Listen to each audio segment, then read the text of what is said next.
Hello everyone. आज की video में आपका स्वागत है।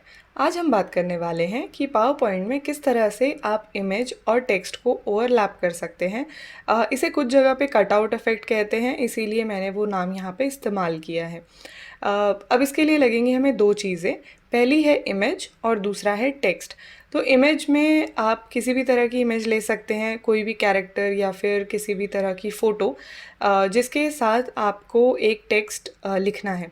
यहाँ पे मेरे पास 2-3 कार्टून इमेजेस थे जो मैंने डाउनलोड करके रखे थे, तो मुझे टॉम की इमेज ज़्यादा अच्छी लगी। तो इस इमेज को हम लोग यहाँ पे सिलेक्ट कर रहे हैं। इसके बाद अब हमें लगेगा टेक्स्ट, तो हम टेक्स्ट यहाँ पे लिख लेंगे। क्योंकि ये टॉम काफ़ी खुश है तो लेट्स राइट हैप्पी।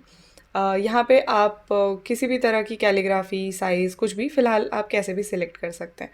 तो अगर टेक्स्ट इमेज के ऊपर है तो ये ठीक है, अब इसमें कोई इशू नहीं है। बट जैसे ही हमने इसे पीछे भेजा तो आप देख सकते हैं कि काफ़ी अल्फ़ाबेट्स हमारे चले गए। तो इसके लिए सबसे पहले अगर आपकी इमेज में बैकग्राउंड है तो हमें उसे हटाना पड़ेगा, और अगर इमेज में कोई बैकग्राउंड नहीं है तो इस स्टेप की ज़रूरत नहीं पड़ेगी। बट मोस्टली हमारे जितने भी फ़ोटोज़ होते हैं उसमें एक तरह का बैकग्राउंड होता है, तो हम पहले इसे ठीक करते हैं। तो हमने एक नई स्लाइड में इसे पेस्ट किया। उसके बाद हम जाएंगे पिक्चर फॉर्मेट में और रिमूव बैकग्राउंड में। तो जितना भी एरिया यहाँ पे पिंक कलर का मार्क हुआ है वो हट जाएगा। तो यहाँ पे कुछ चीज़ें और हैं जो हट गई हैं जो हमें चाहिए। तो उसके लिए हम लोग मार्क करेंगे एरियाज़ टू कीप। ठीक है, तो ऐसा सिलेक्ट करने से हमारे पास एक पेंसिल आएगा।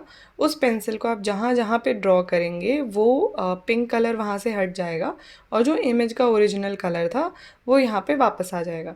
तो देखिए जैसे फिंगर्स हैं वो हमारी पिंक हो गई थी, यानी वो वहाँ से हट जाती, अज्यूमिंग कि वो एक बैकग्राउंड है। मोस्टली ऐसा इसलिए होता है कि इमेज में जो वाइट पोर्शन है उसको बैकग्राउंड कंसिडर कर लेते हैं, बट हमने उसे मार्क कर दिया है और अब कीप चेंजेस करेंगे। ठीक है, अब हम लेंगे हमारा टेक्स्ट वापस से।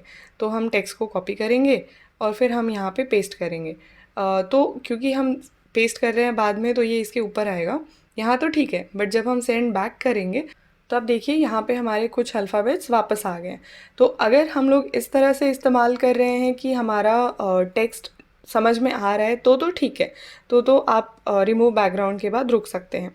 बट व्हाट इफ़ अगर आपकी जो इमेज है उससे हमारे 2 या 3 अल्फ़ाबेट्स इस तरह से कवर अप हो रहे हैं।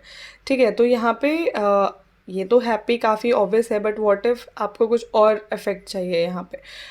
तो अब इसके लिए हमें एक और चीज़ करनी है, टेक्स्ट को हमें एक पिक्चर में कन्वर्ट करना है। उसके लिए हम वापस एक नई स्लाइड बना लेते हैं और यहाँ पे हमने अपना टेक्स्ट पेस्ट कर दिया।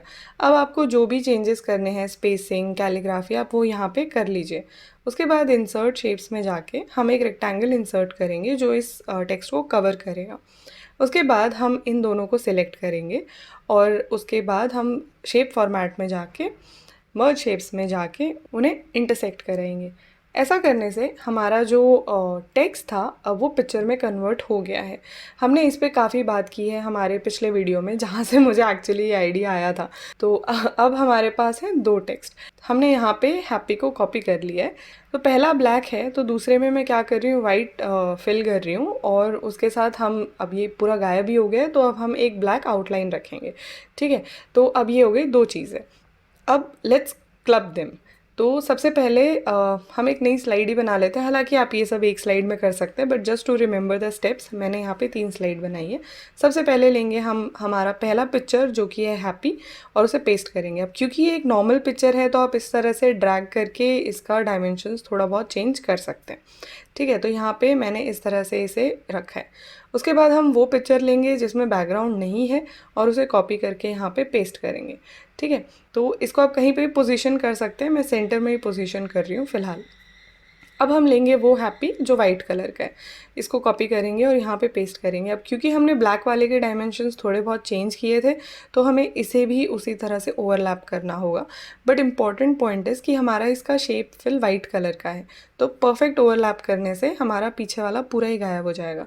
तो इसीलिए हमें इसका जो शेप फिल है वो नो फिल करना है ताकि हमें बैकग्राउंड नज़र आए। तो अब यहाँ पे आप देख सकते हैं कि जो हमारा पी है वो टॉम के ऊपर हमें आउटलाइन की तरह से दिख रहा है, जबकि हमारा जो हैप्पी के बाकी अल्फ़ाबेट्स हैं वो टॉम के पीछे हैं। तो यहाँ पे क्या है, हमने टॉम को एकदम बीच में पोजीशन किया है और एक कटआउट इफेक्ट आया है जिसमें आपको अल्फ़ाबेट्स का एक पार्शियल टर्म ऊपर नज़र आ रहा है, बाकी अल्फ़ाबेट्स आपके पीछे की तरफ है। अब क्योंकि यहाँ पे लाइट बैकग्राउंड था तो इसीलिए वाइट येलो इस तरह की चीज़ें अच्छी नहीं लग रही थी, तो मैंने बैठ के काफ़ी कलर कॉम्बिनेशंस ट्राई किए एंड आई रियलाइज़ कि अगर बैकग्राउंड डार्क है तो आप लाइट कलर्स यूज़ कीजिए, एल्स आप डार्क कलर्स यूज़ कीजिए।